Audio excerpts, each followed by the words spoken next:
से कौन गोली चला दी गई थी यार अयोध्या राम जन्मभूमि के और यहीं के लोगों के और यही हिंदू भाई के ऊपर क्यों गोली चलाई गई थी? ये मुलायम सिंह यही बात यही सरकार थी उनके खिलाफ। अगर मुलायम सिंह यादव ने गोली चलाई थी उनके खिलाफ मुकदमा क्यों नहीं हुआ? मुकदमा क्यों नहीं हुआ? मुकदमा क्यों नहीं हुआ? मुकदमा क्यों नहीं हुआ? पता नहीं कितने हिंदू मार दिए गए यार, क्यों नहीं हुआ? हिंदू की रह गई सुनो क्या सीना ठोक के तो संविधान ही तो बता रहा है कि गोली मार दी गई है। तो नहीं दबा सकते जो आज खड़े होकर के बोल रहे हो ना, यहाँ खड़े होकर बोल नहीं पाते तुम। ये गलत कह रहे हो। संविधान दलित पिछड़ों को बुला बैठा था। सरकारी विभाग में चले जाइए और काम करा करके देख लीजिए। आप काम करा करके देख लीजिए, लेके फाइल तोड़नी पड़ेगी आपको। तो आई है क्या कह रहे बात करिए बात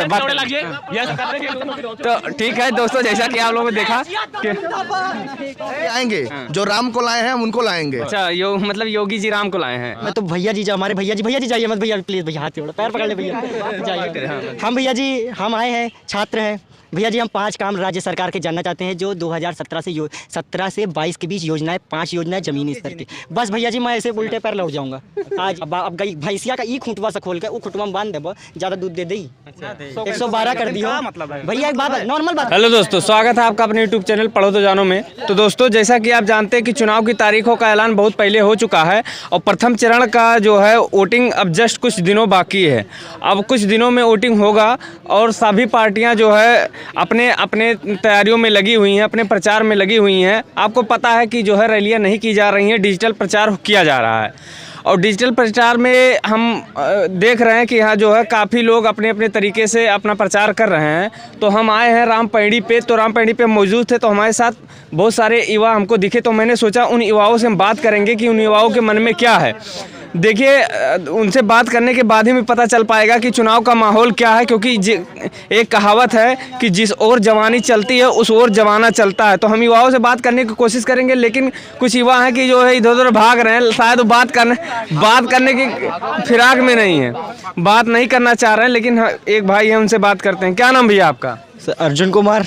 अच्छा अर्जुन जी, ये बताइए चुनाव नज़दीक है काफ़ी, तो आप क्या सोचते हैं किस मुद्दे को लेकर के वोट करने वाले हैं इस समय आप? मुद्दा सर पार्टियां जो है मुद्दा बना रही हैं जाति धर्म और अलग अलग चीज़ों को लोगों को बांटना। अच्छा। लेकिन सच्चाई जो मुद्दा है देखिए सर, बर्बाद पता है सरकारें नहीं करती हैं। बर्बाद हमारा जो चौथा स्तंभ है 60 से 70% तो वही बर्बाद कर रहा है। अच्छा जी, अगर वो हिंदू मुसलमान को छोड़कर अगर शिक्षा भी बात करें, रोजगार पे बात करें। अच्छा। पार्टी नहीं बचानी है, नेता नहीं बचाना है, देश बचाना है, संविधान बचाना है, लोकतंत्र बचाना है। अच्छा जी, पार्टी तो रोज बना करती भैया। हमारे देश में पार्टी कमी है, पार्टी नहीं बचाना है, देश बचाना है। ठीक है, तो आपका कहना है कि जो है जो चौथा स्तंभ यानी कि मीडिया को कहा जाता है, तो उस पे आप आवाज़ उठा रहे हैं कि मतलब उनका जो काम है वो काम सही तरीके से नहीं कर रहे हैं ना? तो ठीक है, जैसे कि आप लोग जानते हैं कि जो है सोशल मीडिया का ज़माना है और ये भी सोशल मीडिया प्लेटफॉर्म ही है एक तरह का, और इंटरनेशनल मीडिया जो है वो सही तरीके से जो इनका काम है वो अपना काम नहीं करते हैं। तो अच्छा ये बताइए, जैसे चुनाव आ गया है नज़दीक में, तो आपको क्या लगता है कि कौन होगा मुख्यमंत्री, कौन होना चाहिए आपके हिसाब से? सर हमारे लिए जो है जो विकास करेगा। अच्छा। जो विकास की राजनीति करेगा। अच्छा। और साथ ही टैक्स के दम पर विकास करने का, महंगाई करके नहीं, टैक्स के दम पर। अच्छा। टैक्स के दम पर जो विकास करेगा वो ही नेता आएगा। अच्छा। और माननीय श्री अखिलेश यादव जी को मुख्यमंत्री बनाएंगे। अच्छा। और संविधान को बचाना है तो क्योंकि भाजपा सरकार पूर्ण रूप से संविधान विरोधी है। अच्छा। मैं इसको सिद्ध कर सकता हूँ, सभी युवा खड़े हैं और मेरी बात से सब सहमत हो जाएंगे। अच्छा। देखिए संविधान किससे चलता है? संविधान चलता है सरकारी विभाग से। अच्छा। और सरकारी विभाग को ही खत्म कर दोगे, संविधान लागू कहाँ करोगे? अच्छा। संविधान लागू कहाँ करोगे? संविधान विरोधी है, संविधान विरोधी है भाजपा सरकार। अच्छा। संविधान लागू कहाँ करोगे? जब सरकारी विभाग खत्म हो जाएगा, मंत्री जी का फोन आया, भैया प्राइवेट है, अरे फलाने कुमार को हटा के, दलित पिछड़ों को हटा के फलानी जातियों को रख दो, इनको रख दो, मंत्री जी का जो चमचा उसको रख दो, क्योंकि संविधान खत्म है। आपका बच्चा पढ़ाई लाखों रुपया खर्चा करेंगे पढ़ाई के लीजिए, अब आपका बच्चा नौकरी पे चढ़ेगा, उसके बाद कह देंगे कि हमारे बच्चे को 4 साल बाद 5 साल बाद उसने नौकरी की हटा दिया। कोई वजह क्या थी? क्योंकि मंत्री जी का फोन आ गया। अच्छा। सिर्फ यही चलेगा, क्योंकि संविधान को बचाना तो सरकारी संस्थाओं को बचाना है। ठीक है, तो क्या नाम है आपका? अंकुर। अच्छा अंकुर जी, ये बताइए कि आपका क्या माहौल है, क्या लगता है आपको कि युवा इस बार मतलब किस तरफ जाने वाला है? देखिए, जैसे सब कुछ प्राइवेट करते चले जा रहे हैं तो ये चीज़ तो मतलब सबकी अलग अलग चीज़ है। सब सारी चीज़ें प्राइवेट करते चले जा रहे हैं जो कि हम लोग को बिल्कुल नहीं पसंद है। अच्छा। हाँ, क्योंकि हम लोग पढ़ाई किस लिए करते हैं कि गवर्नमेंट जॉब करेंगे। जी। सबका मतलब जितने भी युवा है सिर्फ एक ही टारगेट रह रहा है गवर्नमेंट जॉब का। जब आप वही चीज़ प्राइवेट कर देंगे तो फिर मतलब क्या हम लोग पढ़ाई करने का। अच्छा। हाँ, मतलब जैसे सुनिए, जैसे आपको अगर सुधार लाना है तो आप कम से कम जो सरकारी कर्मचारी हैं उनको चेंज करिए ना। अच्छा। हाँ, जैसे आप उनको 50-60 हज़ार रुपये नहीं देना चाहते हैं तो उनको थोड़ा थोड़ा कम करिए। जी। अच्छा, तो मतलब आपका कहना है कि ये प्राइवेटाइजेशन जो हो रहा है इससे काफ़ी युवाओं को दिक्कत है, तो युवा इस बार यानी कि मूड बदल चुके हैं सरकार बदलने के लिए। जी बिल्कुल। अच्छा, बदले में किसको लाएंगे आप? अखिलेश जी है नहीं। अच्छा, अखिलेश जी, हमारे हिसाब तो वही है क्योंकि उनके टाइम में सबसे ज़्यादा नौकरियां, सबसे ज़्यादा वैकेंसियां उन्हीं के टाइम में निकलती थी। अच्छा। इनके टाइम में वैकेंसी निकली है सिर्फ यूपीपी के अलावा और कोई वैकेंसी क्लियर हुई है तो बताइए। अच्छा। हमको तो नहीं लगता कोई क्लियर हुई है। ठीक। हम और भी लोगों से बात करते हैं। हाँ, क्या कहेंगे सर, अपराध के मामले में उत्तर प्रदेश में जातिवाद बहुत भयानक हुआ है। भदोही से लेकर जौनपुर, गोंडा से लेकर सुल्तानपुर, क्योंकि मुख्यमंत्री जी का जाति का 25,000 रुपए का इनामी खुलेआम क्रिकेट खेलता है। मैं पूछना चाहता हूँ कि खुशी दुबे ब्राह्मण थी, इसीलिए उसको डाल दिया गया जेल में। खुशी दुबे ब्राह्मण थी। छात्रों के ऊपर जौनपुर आपने देखा होगा जो इलाहाबाद में भी लाठीचार्ज हुआ है, कितनी बुरी तरह से मारा गया। लड़कों को हॉस्टल से और फिर सोचिए, भाजपा के प्रवक्ता कहते हैं वो छात्र नहीं है, कहते हैं वो समाजवादी पार्टी के, वो बसपा के, वो कांग्रेस के हैं। अच्छा। पहले कहते थे किसान नहीं है, प्रधानमंत्री जी की नाक इतनी ऊंची थी, अभी यूं हो गई है। अच्छा। हाँ, ठीक है। तो जैसे मंत्री है वो, तो प्रधानमंत्री नहीं है। अच्छा, तो जैसा कि आप लोग देख रहे हैं कि भाई का गुस्सा काफी जो है बहुत ज्यादा है, क्योंकि जो है सरकार जो है संविधान को लेके है। संविधान का अगर जो विरोधी होगा, राम राज्य में सभी जातियों का सम्मान नहीं था, लेकिन जब संविधान का राज है सन 1951, तब सभी जातियों का सम्मान है। संविधान जो है सभी जातियों को एक बराबर करने के लिए था।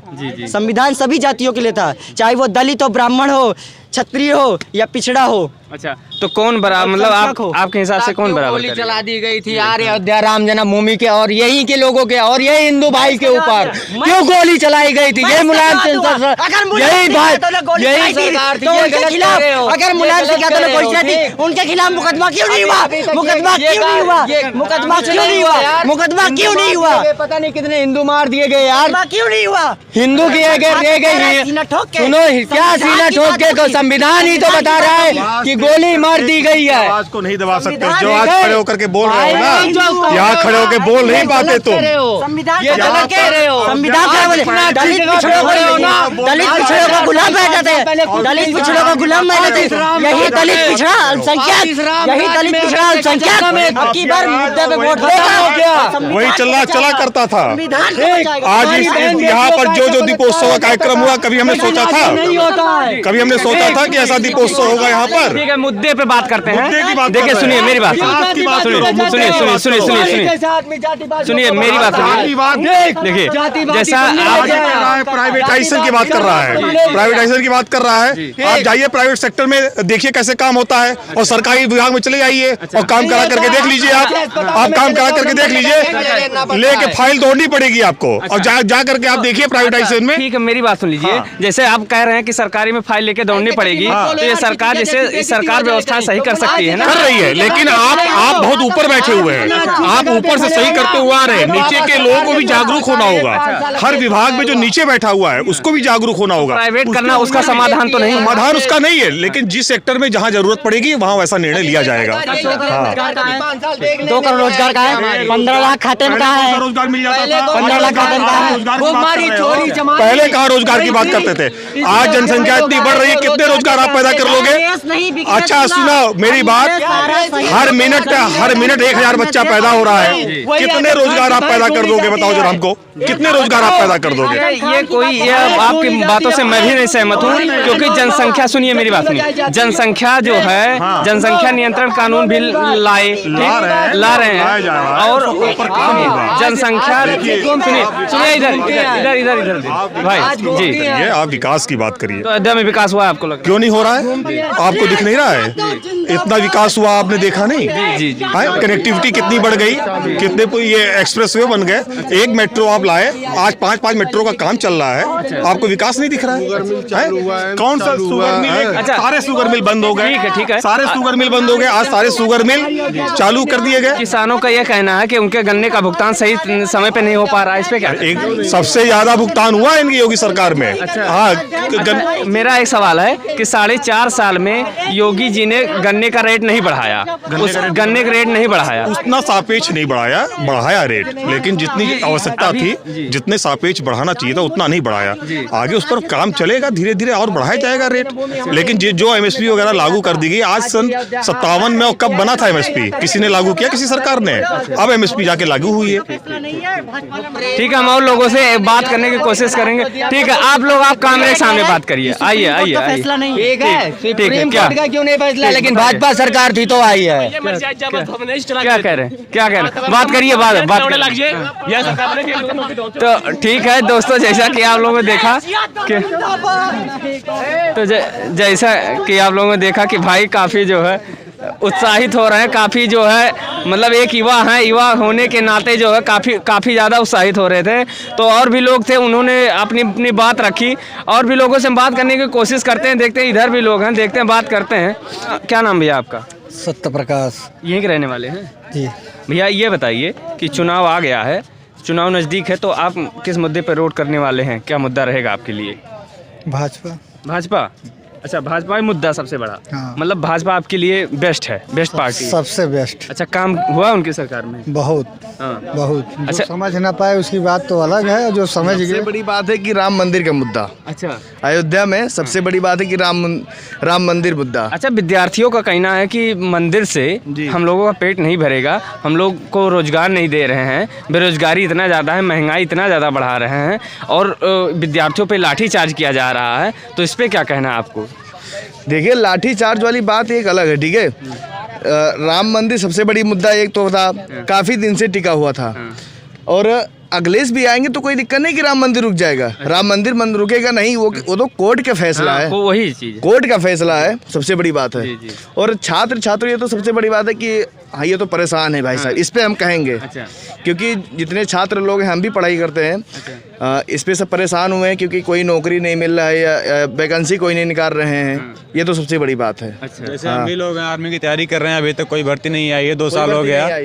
हम भी लोग 2-3 ये सब भाई हैं हमारे, ये भी तैयारी करते हैं आर्मी की। अच्छा। भैया भी हमारे आर्मी में है, मैं तैयारी करता हूँ, लेकिन 2 साल हो गई, भर्ती कोई नहीं आई है। आर्मी की और समस्या है। ये सबसे बड़ी बात है भैया कि 100% योगी जी आएंगे। अच्छा। योगी ही आएंगे, जो राम को लाए हैं हम उनको लाएंगे। अच्छा, मतलब योगी जी राम को लाए हैं। हाँ। अच्छा, सबसे बड़ी बात मुद्दा है ये। अच्छा, क्या कहेंगे भैया इनकी बातों पे? कुछ ठीक है, जवाब? नहीं ठीक है, कोई दिक्कत नहीं है, अब देखते हैं। हाँ।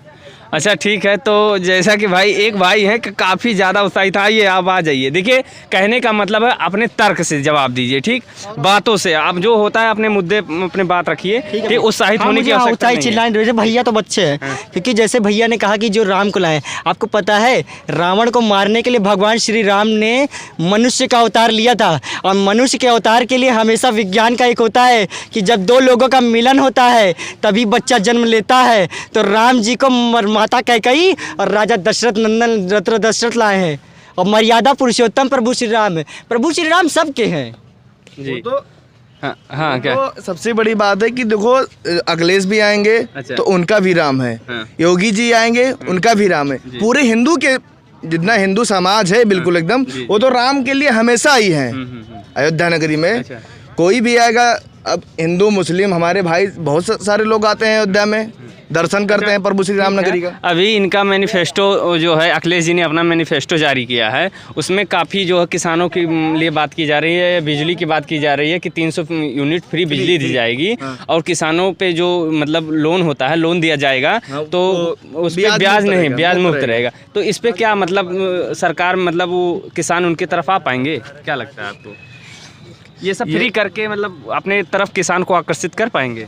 देखो, वो तो सबका ही है योगदान जी। देखो, जीतने से पहले सबका ये रहता है कि हम ये करेंगे, हम वो करेंगे, ठीक है। जुमलेबाजी। हाँ, जुमलेबाजी में बिल्कुल, कि हम ये इतना मुफ्त कर देंगे, इतना वो कर देंगे, सब कुछ बिल्कुल। योगी जी भी आए थे पहले, जो ये शिफ्ट वाले चुनाव में, वो भी तो लिखे थे कि हम ये कर देंगे, वो कर देंगे, अच्छा रोजगार कर देंगे, सब कुछ बिल्कुल एकदम। अच्छा, यानी लेकिन हुआ नहीं कुछ नहीं बिल्कुल। अच्छा ठीक, क्या कहेंगे भैया आप? भैया जी मैं तो भैया जी हमारे भैया जी जाइए मत भैया, प्लीज़ भैया हाथ जोड़ो, पैर पकड़ ले भैया, जाइए। हम भैया जी हम आए हैं, छात्र हैं भैया जी। हम 5 काम राज्य सरकार के जानना चाहते हैं जो 2017 से 17 से 22 के बीच योजनाएं, 5 योजनाएं ज़मीनी स्तर की। बस भैया जी मैं ऐसे उल्टे पैर लौट जाऊंगा आज, ये मर्द वाली जमात। ठीक है भैया, आप भी आ जाइए क्योंकि आप भी कह रहे थे। ठीक, आप देखिए सुनिए, हाँ बताइए। हाँ भैया आइए, आप भी आ जाइए। तो बताइए 5 काम पूछ रहे हैं, 5 काम बताइए। राज्य सरकार के 5 काम बता दीजिए। राज्य सरकार बहुत काम हुआ है। राज्य सरकार के 5 काम बता रहे हैं, 5 काम बताइए। अरे काम बहुत हुआ है भैया, उसको बताने में क्या आप लोग देख नहीं रहे हैं क्या? हमने अभी ये बताया 2 साल कोरोना मार, बस हम नहीं बताएं, ये कोई बात नहीं है। ठीक है, देखिए काम तो बहुत हुआ है। अब अगर आप लोग को दिख नहीं रहा तो बात उसकी अलग है। अच्छा। काम हुआ है, उसको आप जानते हैं, उसको जानने की बताने की जरूरत, उसको बताने की जरूरत नहीं, आपको पता भी है। ठीक है, आप बताएंगे कुछ, मतलब 5 काम पूछ रहे हैं कि मतलब हमको जानकारी नहीं है, आप 5 काम बता दीजिए। आप सपोर्ट कर रहे हैं बीजेपी की, कहाँ बीजेपी आएंगे योगी जी, तो मतलब कुछ बताइए, इनके सवालों का जवाब दीजिए। काम हुआ है भाई साहब, काम तो हुआ है, लेकिन अब बता नहीं सकते कि क्या क्या काम हुआ है। अच्छा। सबसे बड़ी बात तो राम मंदिर वाला मुद्दा है, ये तो सबसे बड़ी बात काम हुआ। अच्छा, राम मंदिर वाला बता रहे हैं। राम मंदिर भैया अगर यही जुबान बोले हैं तो बोल दीजिए सुप्रीम कोर्ट की कोई हस्तक्षेप नहीं है, भाजपा ने बनाया है। अगर इससे सुप्रीम कोर्ट ने अगर इनके ऊपर खिलाफ मुकदमा ना कर दिया तो बोलिएगा भैया आप। क्या कहेंगे? मतलब डरा भी रहे हैं। इसलिए नहीं डर रहा ना, क्योंकि मैं संविधान से लेकर भगवत गीता तक सब जानता हूँ। अच्छा। इसीलिए मैं डरता नहीं हूँ। अच्छा। क्योंकि मैं ऐसी कोई बात नहीं बोलूँगा संविधान खिलाफ हो जाए, क्योंकि मुकदमा तभी मेरे ऊपर होगा जब संविधान खिलाफ बोलूँगा। अच्छा हाँ तो अच्छा, ये भैया जैसे कि भाजपा वाले अफवाह फैला रहे हैं कि हमने लॉ एंड ऑर्डर मजबूत कर दिया। मुझे एक योजना बता दो लॉ एंड ऑर्डर मजबूत करने की है। अच्छा। हाँ 100 नंबर डायल किसकी देन है सब जानते हैं। अब गई भैंसिया का ई खूंटवा से खोल के वो खूंटवा में बांध देबो, ज़्यादा दूध दे दी। अच्छा।